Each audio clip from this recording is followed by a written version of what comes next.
Katharina Kort, you are the US Bureau Chief for Handelsblatt, which is one of the leading media organization newspapers in Germany. We want to welcome you to this discussion, the regular Foreign Correspondents talk that we take place every single week with a different foreign journalist who is based here in the US, and we want to say a warm welcome. Thank you. Thank you for having me. Katharina, the Association of Foreign Press Correspondents represents and serves the foreign correspondence community here in the US. You have been a foreign correspondent for many years here in the US, in Italy. A lot of time of your career, from what I've seen, you spent in Italy as a foreign correspondent. You also served as the Deputy Vice President and as President of the Foreign Press Association of Italy, if I am right. Yep. And right now you are one of the, I would say, very responsible roles as the head of the US Bureau Chief for Handelsblatt. What responsibility entails from this role for you? Yeah, I think what our responsibility is now, it's like the most important thing today is to be credible, to be objective, and not to be able to be attacked by so many people who attack the media in general, who think we are fake news. So we should not give them any reason. So I think it's even more important than before. It's always been important, but to do your job well and to give the facts and not just opinion, and hold all people responsible for what they're doing.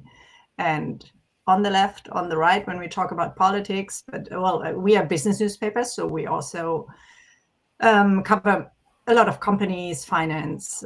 So in that case, you always have the lawyers in your back. So we are very used to that. I mean, I personally have had that experience lots of time.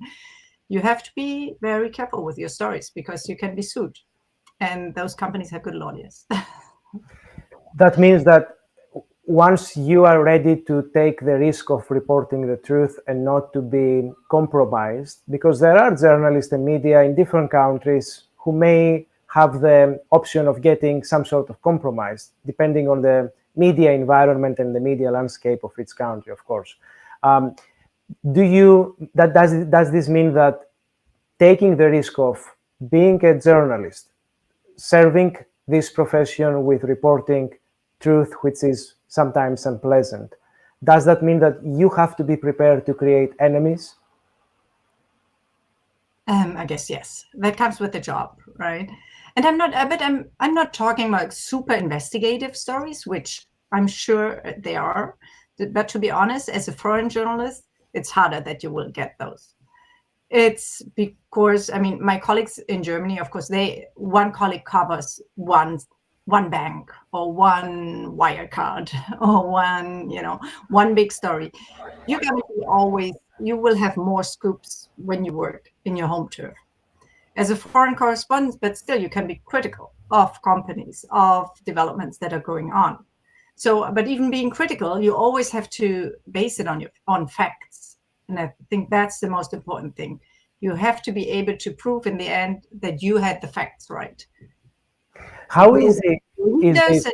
I mean, that's how we were able, maybe even in the last, we didn't have, as journalists, we didn't have bad years behind us, because all this fake news discussion actually brought a lot of readers to serious newspapers, because people did realize that there might be difference between just another blog and a serious newspaper, which has, all the implications that people can sue it and they have to be responsible, and they will, if we write the wrong stories, if we don't have the facts right, we will lose readers. And how easy is it in the current media environment globally, with the proliferation of technology, the social media, the spread of misinformation, false news, that everyone is self-reporting some sort of their truth or some sort of their facts, and the audience to be very confused about what it is verified and what it is not verified? How easy is for a professional journalist who working for either as a freelancer or for a media organization, reliable media organization like yours, how easy it is to do the job, to do the work carefully in this chaotic and in this confusing environment with a lot of information, the pursuit of clicking and trying to make impression, because this online thing put all of the journalists to try to pursue the story as quickly as possible to get clicks, to get attention, and sometimes self-promotion. Yeah, absolutely. I mean, it is important that things have changed. I've been around for a while, so yes, we do have to be faster than in the past. But I think we do have to sometimes also take a breath and do that one step back and explain things and take a look. Is it true? And if somebody else has it 10 minutes before, doesn't matter, in the long run, it doesn't matter. It's more important that you get the facts right. But I do think what you said, like social media also has for us a lot of implications. I mean, we do have to be on social media, right? We do have to serve all this. It's once, when I started, it was mostly you write your article and it's done. No, you have to self-promote it. You have to look to do SEO, you have to do, Twitter and LinkedIn, and we are doing great on LinkedIn. It's been for us. It's been a very well, being a business newspaper. Maybe it's also more articles in that more business field. But yes, we do have to do all that on top. But I think it's normal, and we do a lot of newsletters.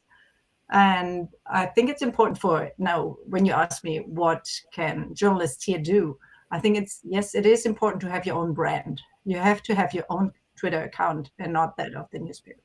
So you can actually carry it if you should go to another employer, or maybe you're freelancers, you have more employers. So yes, we have to be on all those medias, and we need those touch points with the readers. It's like it used to be in the old times. You have the newspaper, your subscription readers, they open the newspaper, see you every day. It doesn't matter if they know Katharina Kort or whatever. But today, I don't hardly read. I get the New York Times on paper only on the weekends. But for the rest, I'm also digital. So I don't scroll through the whole page. So, there's touch points during the day. But I do have a lot of newsletters from different newspapers, and you might get drawn into a story on a certain field. And so we have to get those readers more times during the week. And if you do that as a person, it helps you personally and professionally too. If you can come and to next employer, I have 30,000 followers.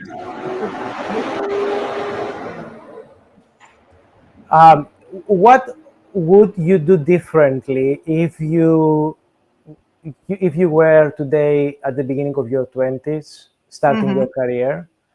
What fields would you try to invest through your knowledge, and you think that are very important for the younger generation of foreign correspondents? I think you have to. It's always good to find your niche. And I did that, to be honest, because I went to special journalism school for economic and business journalism, which has paid off because general news is a lot harder. There's a lot more out there. I can only encourage you, and business is interesting, and it mixes with politics. It's all about money in the end. So I would say, find something that you do especially well and that you do care about. It doesn't make sense to go into a field that you just do because it's good, but no, you have to like it. But it's good to have your niche, and then you will have not the super expert, but some sort of expertise is always good, and it's your currency. So and another thing I would say, we are talking to foreign journalists, right? Keep always in mind who you're writing for. What I've seen over the years, it has changed. We are not doing the general reporting of all business news anymore. It's always more, we are always more asked to explain why this is important to the readers. We all know Axios, the phenomenon, right? That it's very good. So why is it important, right? Why does it matter? And why does it matter? And you have to ask yourself, why does it matter to your reader? I'd say if you're from Greece, of course you're going to have, every time there's a somebody with a Greek origin or some Greek successful business person or a Hollywood person or politician, go for it. Those are the stories, but also general trends. I mean, we have done a lot about, now with Biden, we have, the whole alternative energy revolution, if it's going to come, or what he wants to invest. So we went and looked, hey, what does that mean for German companies? Germany it's a very present company. They employ 700,000 people, I think, in the US. So for them, it's important. Where can they get deals? What is it? What sector is your country strong in, which matters, or where something is moving? E-cars, for us, electric cars it's huge subject. And it's not just Tesla anymore, it's Volkswagen is going there. And so what are they doing here? What are other competitors doing? So kind of you try to mirror what is happening here, what could be interesting to your readers, to your country. There could be politics also. I mean, I've been a journalist also. I've been a correspondent in Italy. So I would say you could have like Berlusconi and Trump, those when you have very, very similar characters, or so always look for parallels and try to sell the story that way. And also what different, or Mm-hmm. And I think that you would agree that, would you agree with the perception, at least I adopt this perception, I share this perception, Mm-hmm. for the fact that as a foreign correspondent working from abroad for the media of your country, sometimes tends to be a little bit some sort of, I wouldn't say biased or restrictive, but certainly you use the lens of your own origin, of your own background from the country that you're coming from, on the way that you report and you interpret the news. And this might be in two different levels. I would like to have your view on that. Like, one level, for example, is the fact that as a foreign journalist, at least in my case for Greek media, was that you had to report mainly, I would say exclusively, stories or topics that are affecting some sort the Greek audience, the audience that you are coming from. Do you feel, does this happen to you? Does this apply to you? And how does this make you feel? Do you feel that this sometimes is disappointing or frustrating? Because there are a lot of stories, but not Mm-hmm. all of the stories are important for the audience of your country, Germany or Greece in my case. Does this bother you sometimes? I have to say, the pressure is not that much. It's more like we try to find those stories which actually matter also to the German. I mean, tariffs for us is a huge, Trump, and which are still here under Biden. But that's a big story, yes, of course. But I would say like America is big enough and important enough that people are still interested. I mean, there is no other country that people know so much about internal politics of the US, even, in Italy, in Greece, I'm sure. Yeah. Would you know the opposition leader in Denmark? Or but everybody here knows, all parties and the most important people. I'm always surprised. So actually, I think you are in the lucky situation here that you can also write stories that don't only refer to your original country, but sometimes, it might be frustrating. Yeah. Maybe the parallelism between Germany and Greece is not the right one, because Germany is the leading power of the EU, Greece is not. So that means that the audience in Germany certainly needs and cares for a broader range of issues that affect, for example, the US-EU relationships, which is a core issue for the German policy and politics. Yeah. But on the other side, I would like to ask you, have you ever felt that you need to report, or do you acknowledge the fact that some journalists may feel the need to report the news from an ethnocentric perspective, from as Germans, not first as Germans or as Italians or as Greeks, and then secondly as journalists? Yes, but I think even more, the problem is often that you have to, or your editors might want you to serve certain stereotypes. Mm-hmm. I think, especially under the last government, it has been very hard. Sometimes, there was a Trump bashing mainstream all over. And I think you can be very critical of the former administration, but it was almost too much. I mean, I found myself often in the position to defend politics from Washington, even though I didn't like the way they were proposed or the way of behavior of the president. But there were some politics which, I mean, even the Democratic president right now has not abolished. So I think that was and I had that same thing in Italy. I don't see you anymore. Oh, there you are. So we had the same thing in Italy with Berlusconi. I've often, it's more, you have to try to, especially if you have these very strange or particular characters, sometimes, again, take a step back, see what they're actually doing, and then analyze what is good and what is bad. But look at the politics. Don't look at the subject. I found it often very annoying, especially comment, which usually came from Germany. They were even more, and it's so easy. I mean, it's easy. With Berlusconi, the stories sell, they click. Trump, we have that right now. And every time, if we have a tiny Trump story, it still clicks way better than any Biden story. So, but I think that's also our obligation as journalists to be critical, but on all sides, and not just go for the easy story. Mm-hmm. If you want to do bashing, then do it, but like list the facts and say why, and not just because of the way it was proposed. Yeah. Do you think that do you agree, first of all, with the view that there is a broader mistrust to media from the global audience, that a majority, I wouldn't say the vast majority, but the majority of people may see the media as complicit to special interests or as corrupted sometimes, depending on the country? Mm-hmm. And do you think that the previous president, President Trump in the US, for example, established this belief and this image about the media that they are corrupted?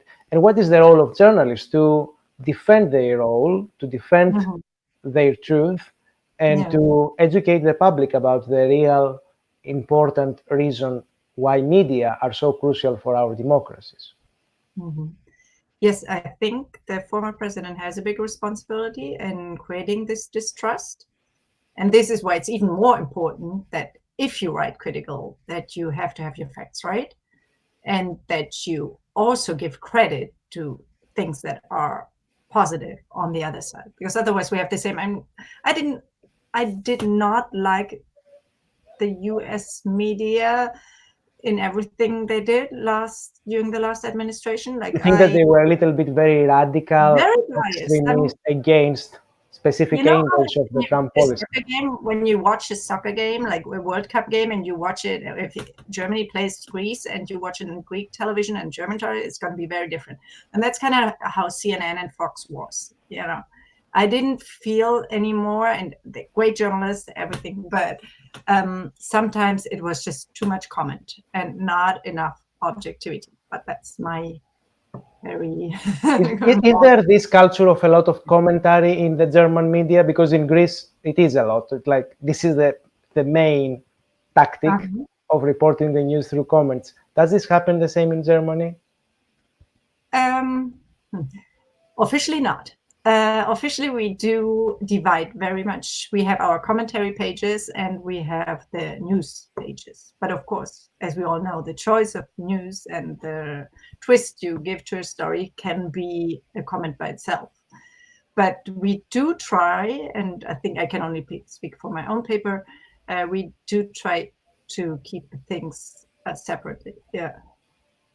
But it's hard. I mean, that I think. Do you agree that this is the challenging part of journalism? This is the challenging part. Yeah, definitely. Yeah. And You were saying something before about that I interrupted you, that your thought about the way that the media were very radical against the President Trump, and we were discussing also about the established image of how the media uh, are presented as not reporting completely the truth, and that this was the case in the US, that they were very radical against President It was Trump. very radical against, with Trump. And I think the problem is that sometimes they gave some reason for it. It's always, this it's a little bit it's like, why can somebody like Donald Trump win? Because there are some things even in his programs that he was right on, China, whatever, that at least not right, but those which actually speak to both parties. And that it was the same sometimes, the media did make mistakes. The media, they were biased on a lot of things. So they made themselves easy to attack. But it's not just on that part. It's also on the other part. I mean, Fox is biased. So I just think we should all try to be less of the one or the other. That is the most important part. But I also think, because there was so much mistrust, in a lot of people did go back to traditional and like well-known names, because whether it's Wall Street Journal, New York Times, Washington Post, yes, of course they were critical, but because they were looking for facts, they were looking for they didn't trust any blog anymore. So it's also good for it has been good for some time. How do you foresee that? There is, just to say one thing, and of course the ownership matters.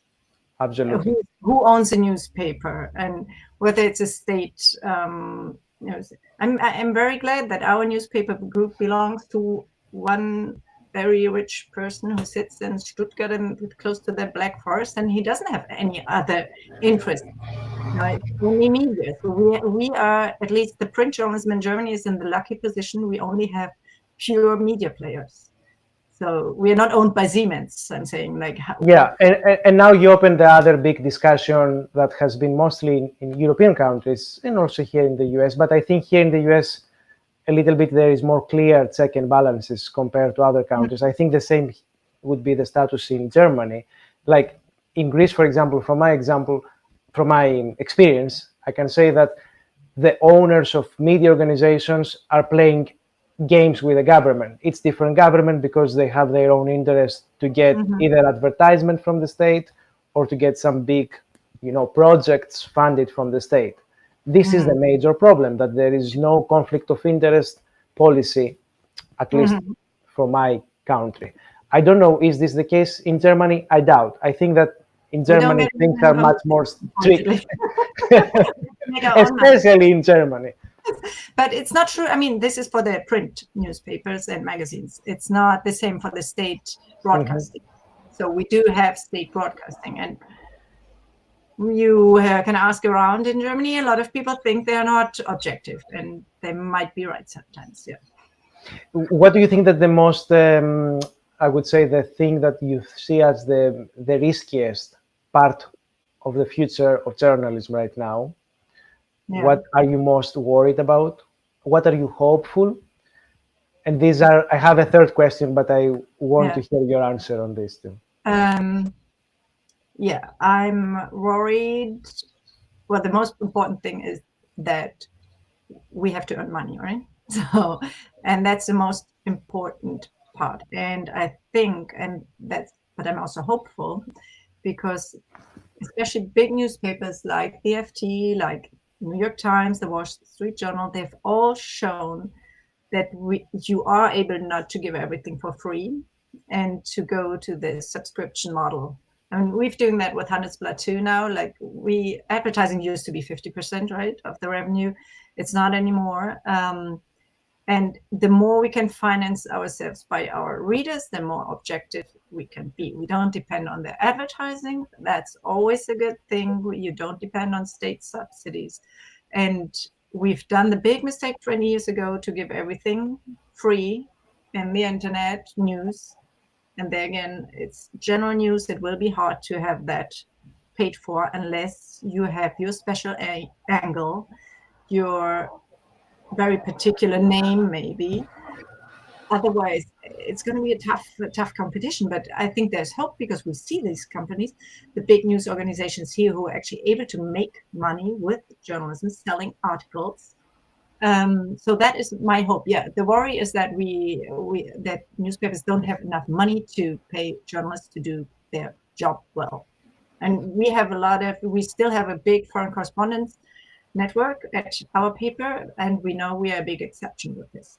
But our readers value that a lot. But I've seen it also in Italy. I've seen, they have been cutting foreign journalists, a lot of newspapers. That's the first thing they cut, right? So it's not good, but you have to show that it's an asset. And yeah.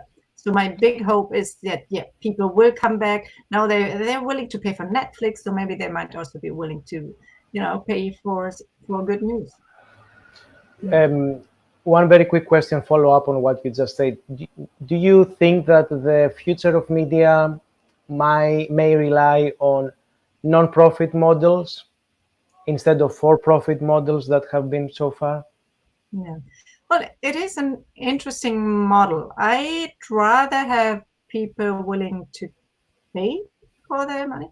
But if it's a non-profit model with really no second interest there, you always have to see. I don't know how much I can take.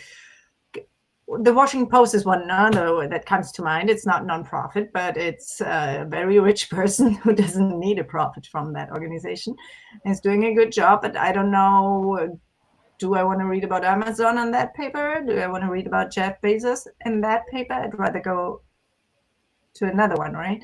So in general, non-profit model is interesting. Yeah, it just you have to have your checks and balances, that it's really not some hidden agenda behind it. So, If you are about to say a few advices very briefly to the young generation who may want to, like a young journalist from Germany who just graduated from journalism school and wants to move to the US. What, from your experience as a foreign correspondent in Italy, in the US, what this person needs to have as qualifications and how this person needs to be prepared for the challenges he or she will face? And the second question is, do you think that doing journalism, executing journalism requires academic background, requires academic level studies? Because there are some people saying, okay, you don't need to study journalism, you just need to practice. I don't adopt this approach, but this comes more and more in the surface of the discussion, I think. I actually think I had some good mentors who never went to university. So, and I think you need curiosity. And you can learn how to write an article. We all know it's like craft. So and if you need some talent for it, but it's not God-given. You can all learn it. I think the most important thing is curiosity, and you have to want to do that job, because it's not going to make you super rich unless in very few cases. But I still think it's one of the best professions that you can choose. And what advice would you give to the German journalist? Coming here to the US? Look for the curious stories. Go out there and speak to the people. It's been hard the last year. I hated it, not to be able to actually get the real feeling and see people only on Zoom. It's not the same. So I can't wait to get back to normal and travel again and see exactly what I'm reporting about. And but be out there and find your niche. I think it's important to find your niche, and it's going to be easier. Katharina, I wanted to thank you for dedicating some of your time to speak to us today. We will share this interview with the foreign correspondence community. Your input and the takeaways from this interview and this discussion with you, I think they have been very useful, and they will remain useful for our viewers. I would like to hear if you have any message you would like to send to the foreign correspondence community, to our audience, anything you would like to share before we conclude.